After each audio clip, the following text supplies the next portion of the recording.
The wind howled across the frozen hills like a beast without rest.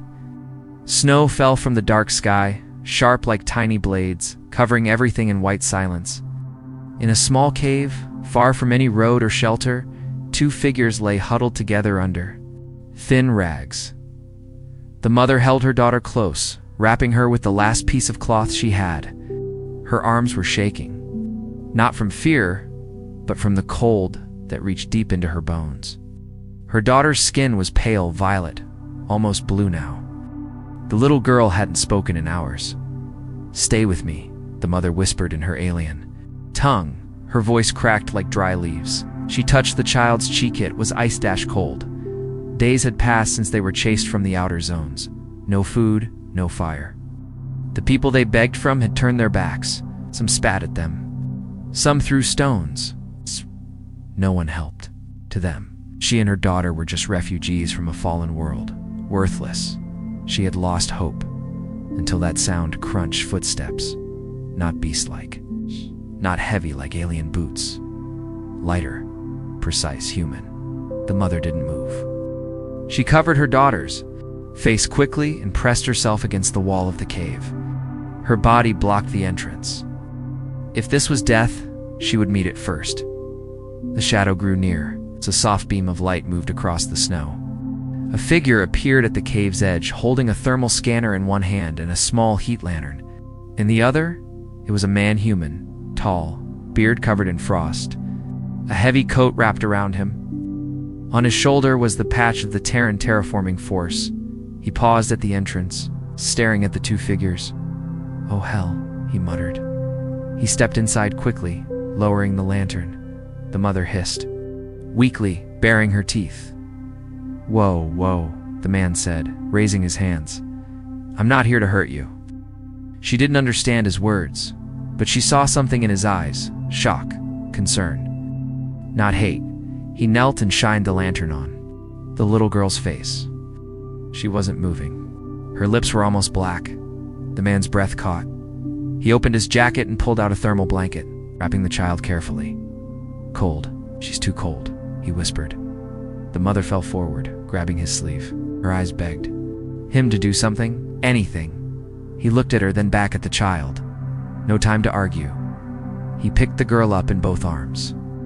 She was so light it scared him. "Come on," he said. "You too." The mother tried to stand but stumbled. He reached out and caught her. "Easy. I've got you." They walked out into the storm. The wind hit hard, but the man's body blocked most of it. His outpost wasn't far, just 2 hills over. Every step was slow. The girl's body didn't move. No cry, no warmth. "Hang in there, kid," he whispered through gritted teeth. The mother looked up once at the sky. Her tears froze before they could fall. They reached the edge of a small steel cabin, built half into the ground. The man kicked the door open. Warm air rushed out. Inside, machines hummed. A heater buzzed in the corner. Blankets were piled on a cot. Food packs stacked neatly on a shelf. He laid the girl on the cot and grabbed the emergency medkit. The mother sat beside her daughter, rubbing her tiny hands. Her mouth moved in silent prayer. The man knelt beside her. He pressed a small heat pad to the girl's chest. No response. He activated a stim injection and gently placed it against her neck. The device clicked. Nothing. No, come on, he muttered. He placed his hand over her small chest. No rise, no fall. He looked at the mother, her eyes full of silent horror. He tried again. Heat pad, breath check, pressure dash point. Still nothing, he whispered. "Don't die on me." Then, just as he lowered his head, a cough so soft, it was almost missed. The little girl's chest lifted. Barely she coughed again. The mother let out a strange cry, a mix of a sob and a laugh. The girl opened her eyes slowly. She saw the man's face and whispered something in her alien language. A word he didn't understand, but somehow it felt like thank you. The man sat back, sighing in relief. "She's alive." The mother touched his hand. He looked at her, and for a long moment, nothing was said, but everything was understood. Then, beeped, his communicator on the wall blinked red. A signal. Unauthorized heat signature detected in dead. Zone 4, he froze. They had tracked the thermal spike. His location, his heat usage. They were coming. He looked back at the mother, then at the child. This wasn't over. Not yet. Asterisk, the cabin felt warmer now. But tension still hung in the air like smoke after fire. Jack watched the small girl curled under blankets on the cot, her chest slowly rising and falling. Her skin was still pale, but life had returned. The mother never left her side, her hand gently stroking the child's thin hair. Her eyes never blinking. Jack stood silently across the room, not wanting to interrupt. He had given them food, wrapped the girl in every layer he had, and even turned up the heat until the walls creaked. But now, what was he supposed to do? He wasn't a doctor. He wasn't a diplomat. He was just a technician, stationed alone on a frozen rock for maintenance duty. No backup, no orders for situations like this. Definitely no permission to shelter an alien refugee and her daughter. He poured water into a thermal cup and carried it over. The mother looked up as he approached. Slowly, carefully, he extended the cup toward her. She hesitated. Her eyes flicked to his, searching for threat. Then, with trembling fingers, she took the cup. She didn't drink it. She brought it to the girl's lips instead. The child sipped weakly, and for a moment, Jack felt something in his chest shift. He took a breath and sat down near the edge of the cot, not too close. "My name's Jack," he said, patting his chest. The woman watched him, but didn't respond. He tried again, slower. "Jack, I'm human," pointed to himself, then to her. "You?" She tilted her head. Her voice came soft and cracked. "SRA Lolly." He nodded. "Sra," he repeated gently then. Pointed to the child. "Name." She hesitated, then whispered, "Maya." Jack smiled a little. "Maya, that's pretty." She didn't understand the words, but she seemed to understand the tone. For the next hour, they sat in a strange peace. Jack offered food packs, ones labeled Vegetarian Nutrient Bar, heat reactive. He broke one in half and tasted it first, to show her. Then he handed the rest to her and Maya. They ate slowly, cautiously, but even in that moment of calm, Jack couldn't shake the message flashing in his mind. Unauthorized, heat signature detected. They'd seen the spike when he turned up the heating grid to save them. Protocols were strict and isolated zones too strict. And someone at Central Command was going to ask why a solo human tech activated high heat inside a restricted quadrant. He walked to the console just to check. The alert was already logged. Ursa. Drone was en route. Estimated arrival, 2 hours. Jack rubbed his face hard. He wasn't trained for this. Helping them could cost him everything. Losing his license, being recalled to Earth, even prison time if the system labeled it biological. Smuggling. And yet, when he looked back at Sura and Maya, he couldn't imagine turning them in. He'd seen refugees before, broken, silent, barely breathing. He'd heard the politicians speak on broadcasts, calling them risks, liabilities, dangerous strays from dying empires. But this was different. This was real. This was a mother and a daughter, freezing together in a cave. This was survival, not a crime. Jack opened a storage unit on the wall and pulled out a small, portable heating unit, the kind used for emergency outside repairs. He slid it under the cot, hoping the system wouldn't register its use too sharply. Sra watched every move he made, still quiet, still unsure. He turned back to her and tried again. "You're safe here," he said slowly, holding a hand over his heart. "Safe?" She looked at him long and hard. Her lips parted slightly. Then she did something unexpected. She reached out, her hand, thin and shaking, gently touched his arm. Her voice was barely a whisper. "Why?" Jack blinked. It was the first full word she'd said in English. He didn't know what to say. Why? Had he helped her? Why had he risked everything? He looked at the sleeping child, then at the woman who was ready to die in the cold just to keep that child warm. Finally, he answered in a low voice, because no one else did. Silence stretched between them again. But this time, it wasn't cold. It was something softer then. Came the knock no more like a deep metallic clang. Jack's body tensed. He ran to the console. The drone had arrived early. He looked at Sierra and mouthed the word hide. She didn't need a translator for that. She gathered the child into her arms and followed him into the back storage compartment. Jack pulled open a floor hatch and pointed down a maintenance crawl space. Sierra slid inside. Cradling Maya tightly, he closed the hatch, stood up, took a deep breath. Then he opened the door. The drone hovered just outside Sleek Black, scanning red beams crisscrossing his face. State reason for heat surge, it asked in a robotic voice. Jack forced a grin. Faulty regulator, he lied. I had to override the system to stop freezing the fuel lines. You want logs? The drone hovered silently, analyzing. Jack's heart pounded. It scanned the room, pausing on the cot. It lit up the walls, the floor, the food pack wrappers, then dashed just as quickly as it came. It pulled back. False alarm, the voice said. Maintain standard protocol. It flew off into the snow. Jack shut the door and bolted it. He stood still for a long time. Then he knelt, opened the hatch and whispered, "They're gone." Sierra crawled out slowly. Mia was asleep in her arms again. But this time, the look in Sierra's eyes had changed. It wasn't just fear now. It was trust. Snow piled high outside the cabin as the storm worsened. But inside, warmth spread slowly. Jack sat near the heater, fixing a damaged power cell, his hands moving out of habit. His eyes, however, kept drifting toward the corner where Sierra sat. With her daughter, Maya, now fully wrapped in soft blankets, the little girl slept soundly, her head resting on her mother's lap. Her breathing had steadied, and a hint of color had returned to her skin. Jack didn't understand why he felt this way. He had met thousands of life forms across dozens of colonies.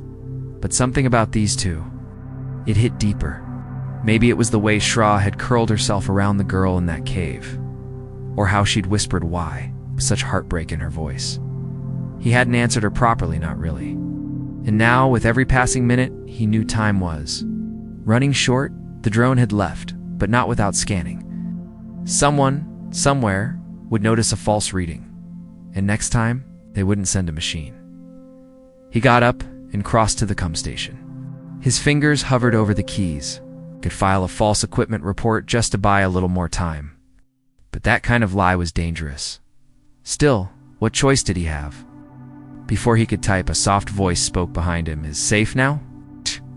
Turned, Sierra stood a few steps away, arms crossed tight. Her eyes searched his face for truth. Jack hesitated, then nodded. For now, she looked down at her daughter and then back to him.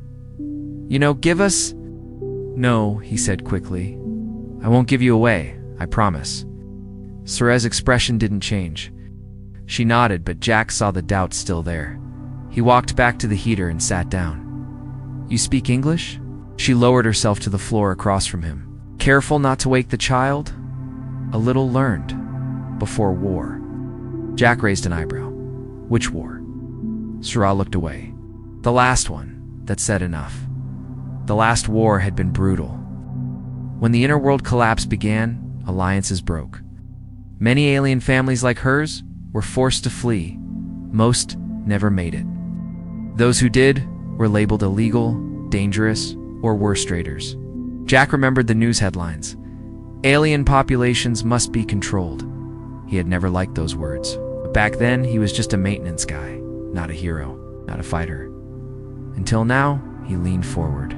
"You said you learned English before." "The war." "What did you do before?" Sierra smiled faintly. "I was a teacher." That made Jack's heart twist. She didn't look like a teacher now. Her fingers were cracked, her hair tangled, her eyes tired. But there was grace in her voice, a softness even now. "And Maya?" He asked. "She's how old?" 6 cycles.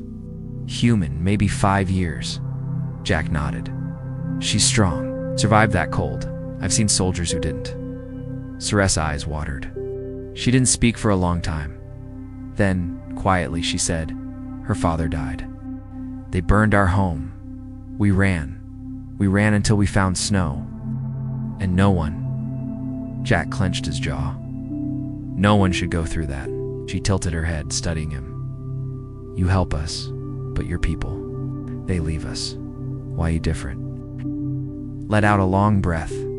Because I don't care about rules when they're wrong. Sra blinked.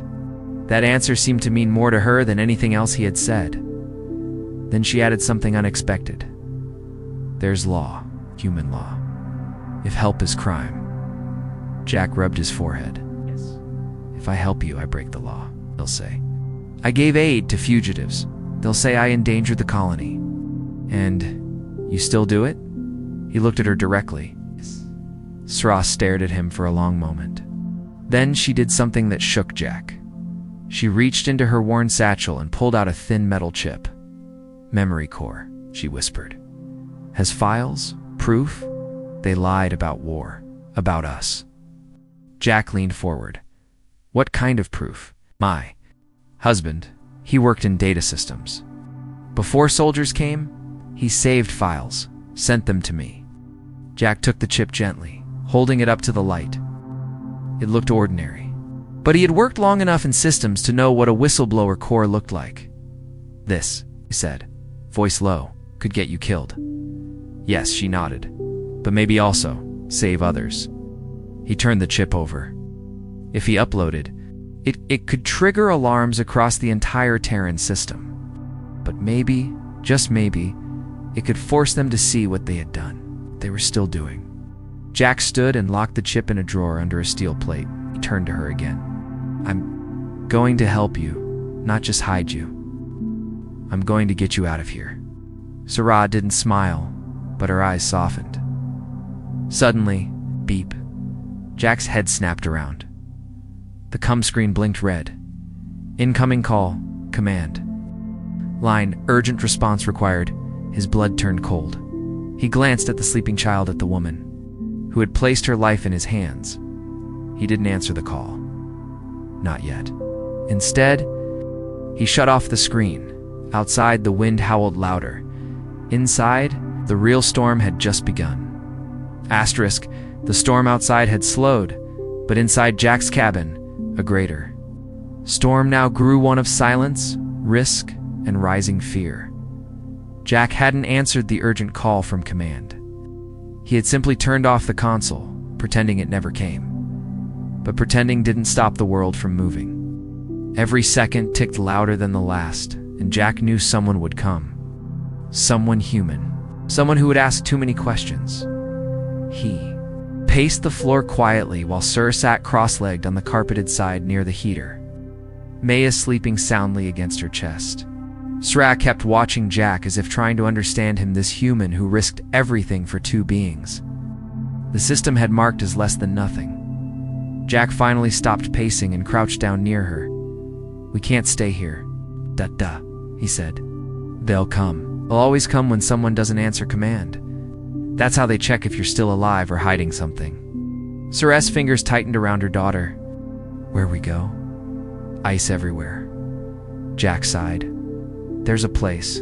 Old mining tunnel, about 20 kilometers northeast.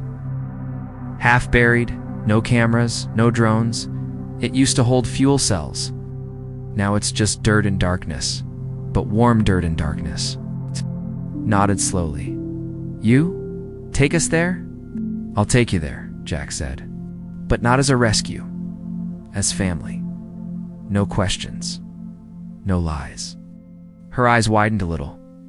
Family, he nodded. They scanned for fugitives. If you're listed as my dependents off-grid colony members, they won't check twice. To fake the records and disappear after that? Sra's gaze dropped to Maya. She doesn't have father anymore. Jack hesitated. Then I'll be the one she remembers. Sra's head slowly lifted. Alola, said more than words could. Jack stood up and crossed to the supply rack. He pulled out 2 thick survival suits. Old but warm, and began laying out gear. Thermal packs, ration tubes, chemical heaters, extra water pods. Time was short. If he waited too long, the next drone might not ask questions. It might shoot. First, Sarah helped dress Maya, while Jack adjusted the filters in her helmet. The girl stirred and blinked her bright violet eyes open. She looked at Jack for a long moment, then said one small word, her voice thin but clear. "Warm." Jack smiled. "Yeah, kid, and we're going somewhere warmer." Maya reached out her hand. Jack froze, then gently took it. Something inside him shifted again. Not pity, not duty.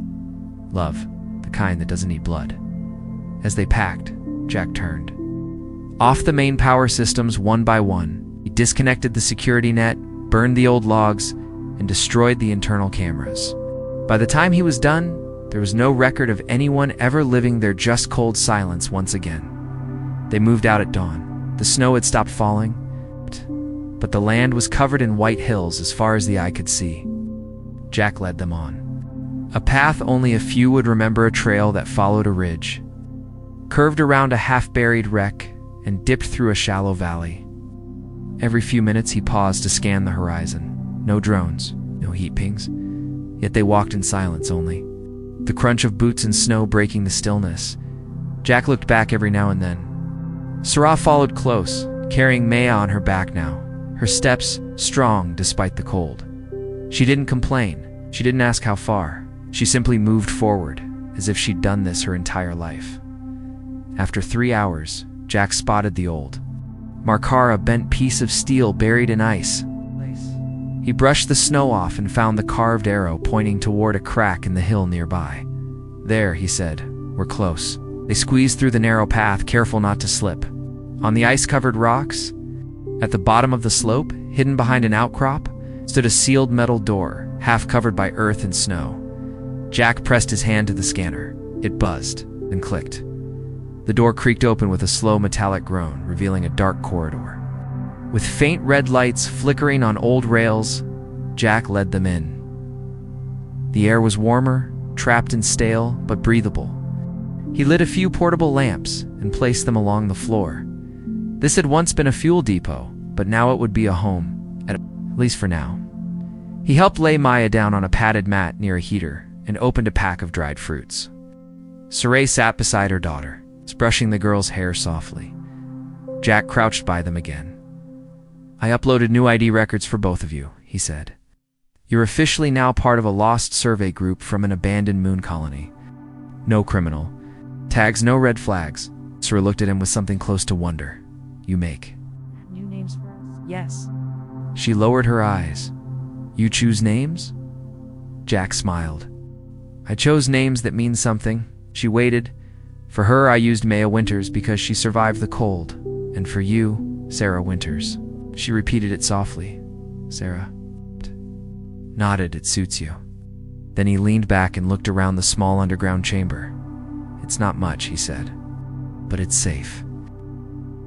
Sarah watched him carefully, and she reached forward and placed her hand gently on his shoulder. "You gave more than safety," she whispered. "You gave us ... breath again." Just then, Jack's communicator beeped. He frowned. Thinking he'd turned it off? A message blinked across the screen. "Jack Miller, you are required to report to command within 12 hours. Failure to comply will trigger emergency response." His smile faded. They weren't safe yet, and now they were out of time. Asterisk, 12 hours. That's all he had. Jack stared at the blinking message on his wrist communicator like it might change if he just waited long enough. But it didn't. The red letters stayed there, steady and cold. Failure to comply will trigger emergency response. They knew something. Maybe not everything, but enough to be dangerous. Across the room, Sarah rocked Maya gently in her arms. Girl had fallen into a deep sleep, curled like a kitten against her mother's chest. The underground chamber was warmer now, small heaters buzzing softly along the floor, and battery lamps gave the place a faint golden glow. It looked peaceful, but peace, Jack knew, was fragile. He stood up and walked over to his gear pack. His hands moved quickly, pulling out tools, a signal disruptor, and a compact data drive. He didn't have a real plan, only a feeling that running wasn't enough anymore. If they found him missing, they'd scan the sector. Eventually, they'd find this place. And when they did, they wouldn't knock. Sarah looked up, sensing his tension. The message bad. Jack gave a small nod. Very bad, she set Maya down carefully on the mat and walked over to him. They come, they will, he said, and not to talk. Sarah folded her arms. Then we leave again. Jack hesitated. There's nowhere else to go. This was the only hidden site nearby. We run now, we'll freeze out there before they even find us. She said nothing, only lowered her gaze. Jack looked at her then, slowly reached into his coat and pulled out the data chip she had given him, the one her husband had died to protect. He held it between his fingers like it was made of glass. I've been thinking, he said. This thing you gave Mitt has truth inside it, doesn't it? Sarah nodded once. Yes, all of it. Who started the war? What they hid. Names. Messages. Jack stared at the chip. Then maybe we stop hiding. Her eyes widened slightly. You? What you mean? I mean, he said, sliding the chip into the data drive. I send it out. The truth. I have contacts, low-level tech workers on Earth, independent traders in the belt, people who don't trust the system. They help. They won't fight for us, Jack said. But they'll shout. And when the shouting gets loud enough, command stops pretending. Sarah took a step forward. You risk everything. I already did, he replied. The moment I picked you up from that cave, there was no going back. They looked at each other, and the silence between them was no longer heavy. It felt real close. Jack didn't know what to call this strange bond they had built through fire and frost. But it was stronger than anything he had known before. He turned to the terminal and plugged in the chip. Lines of alien text appeared. On the screen, hundreds of files, names, documents stamped classified. Even as he translated the first few pages, he could feel his heartbeat rise. It was all there. War crime orders, refugee lists. Human officers laughing in private comes about cleaning alien populations. Jack's stomach turned. This wasn't just proof. It was a mirror held up to everything Earth had become. He selected a few files, then loaded them onto a clean drive one with no identifiers. He sealed the packet and set it to send through a deep space relaying old mining signal buoy, half buried. Outside, still functional, still forgotten. As he stepped toward the airlock to transmit it, Sarah's voice stopped him. Jack. He turned. She looked scared, but also sure. If you do this, they will come, not drones, real people. With guns. I know, he said, but we're not going to wait for them. What then? He took a breath. I call for a parley. She frowned. Parley? Old Earth term, Jack said. Means you don't run. You face them. You make them hear you. Sarah stared at him. You trust them to listen? No, he said quietly. But I trust myself to make them. He stepped into the icy tunnel outside the shelter, snow crunching beneath his boots. The air was colder now, biting against his face. He walked carefully up to the old mining beacon and powered it on. The blue light flickered, then went solid. He sent one simple message to command. I am Jack Miller. I have evidence you buried. I have survivors you tried to erase. You want them? Come talk to me face to face. No weapons, no drones. Just truth. You have 8 hours. After that, I send everything to the galaxy. He waited, standing in the wind. Minutes passed, then a reply. Message received. Stand by. Jack returned to the shelter. Sarah stood waiting for him. Holding Maha's hand, they answered, he said. Sarah's lips pressed into a thin line. Will they come? He nodded. They'll come. She looked at her daughter, then back at Jack. Then we'd be ready, she said softly. Jack didn't speak. He just walked over to them, knelt down, and placed a hand on Maha's tiny shoulder. No more running. No more hiding. The ice may have nearly killed them, but this time, fire would keep them alive, and when command arrived, they'd face something they didn't expect. Not weakness, not fear, but a human who wouldn't back down standing. Between them and the 2 lives they had already thrown away once, This time, the silence would end. The sky turned gray with warning clouds. But it wasn't the storm Jack feared. No, it was the silence. The kind that came before something big. The kind that filled the air with pressure, like the world was holding its breath inside the old mining shelter. Jack checked the beacon signal again. Still active, still blinking. 8 hours, he had told them. But only 3 had passed, and already the snow outside felt heavier, the air tighter. Sarah stood by the heater, her arms wrapped around Maya, who now wore a too large thermal jacket. Jack had adjusted for her. She still smiled shyly when she looked at him, though her small hand never left her mother's side. Jack sealed the last of the entrances. He had prepared an escape hatch behind the generator chamber, just in case things turned violent. But in his heart, he didn't want to run again. He was tired of running. He was tired of being small in a world where rules protected power, not people. Sarah walked up behind him. You think? They send soldier. Jack didn't turn. They'll send someone worse. Someone with orders to make things disappear. Was quiet for a long time. Then she asked, "Why you not hide with us? Why you not run?" He turned slowly to face her. "Because the day I run is the day I become just like them. I know what I saw in that data, what they did. And I'm not going to be another human who says nothing." Sarah's eyes were sad but proud. "You are different." "I hope so," he said. Then the sound came, a low hum, not from the wind, not from inside the shelter. A ship. Jack's breath caught. He rushed to the surface tunnel and looked through the frosted viewport. A sleek black shuttle was descending. Not military standard, but high authority. No weapons visible on the hull. But he wasn't fooled.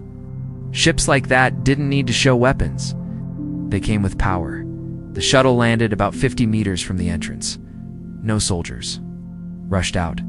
Only one figure stepped down tall, dressed in a dark coat that fluttered in the wind. Face hidden by a shielded helmet. No weapon in hand. Jack narrowed his eyes.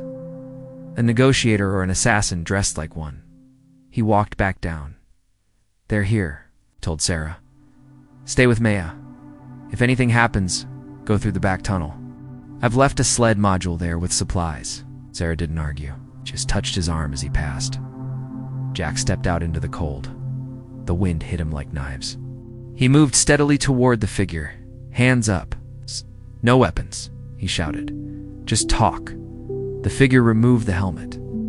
It was a woman's sharp eyes, mid-40s, and an expression like ice. Jack recognized her instantly. Commander Isha Varlin. Internal security. She was known as the cleaner. She didn't arrest people. She erased them. "I said no drones," Jack called. "None," she said, voice firm. "Just me." They stood face to face in the cold. "I received your message." She continued. "You've committed high treason, Jack Miller." He smirked bitterly. "For helping 2 people survive. For leaking classified data," she said. "That chip belongs to Central Records. You had no right to access it." "I had every right," Jack snapped. "When I found a mother and child freezing to death because of what that chip reveals. You're interfering with matters beyond your clearance level." Jack took a step closer. "Then upgrade my clearance." She stared at him, jaw tight. "Do you know what happens? If you press send on that file, people finally see the truth. People die," she said flatly. "It's not just you. That woman, her child, others hiding like them. You think you'll save them? You'll bring war back." Jack didn't blink. "You already have a war. You've just hidden the bodies." Varlin was silent. Jack continued, "I'm not giving you the chip, not giving you the woman. You want to stop this? You tell the truth, not just to me, but to everyone. You're willing to die for them?" she asked coldly. Jack looked back toward the shelter, toward the glow of lamps, where Sarah and Maya waited. "Yes," he said, "but I'd rather live and bring them justice." Varlin's face twitched just slightly. "You always were the stubborn kind. That's why they sent me." She pulled out a small device and tapped it. Jack braced for an attack. Instead, a new voice came through a speaker. "Jack Miller. This is Admiral Keel of Terran Command. We've reviewed the data packet." Jack's eyes widened. "That was fast. You made sure it would be." the Admiral replied. You sent copies to 5 relay stations. If we'd silenced you, 10,000 people would have seen it by morning. Jack said nothing. You win, the Admiral continued. But understand, this doesn't erase the damage done. We can't undo the war.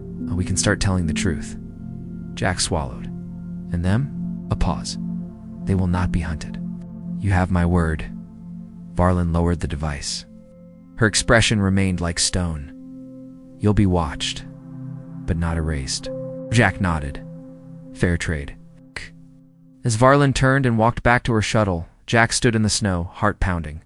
Not from fear, but from the weight of what just happened. He turned and walked back down into the shelter. Sarah was waiting at the entrance. They go. Jack nodded. Safe now. He looked at Maya, who was drawing shapes in the dust with her finger, unaware of how close death had come again. He whispered, for now. Shh. Yes. And for the first time, truly it felt like the truth. Asterisk, the world outside, was still buried in ice, but inside the old mining shelter, something had changed, something invisible, yet powerful. Hope. Not the loud kind that screams for attention. The quiet kind that walks gently, afraid to believe but beginning to. 2 days had passed since Commander Varlin left, and Jack hadn't received a single follow-up message.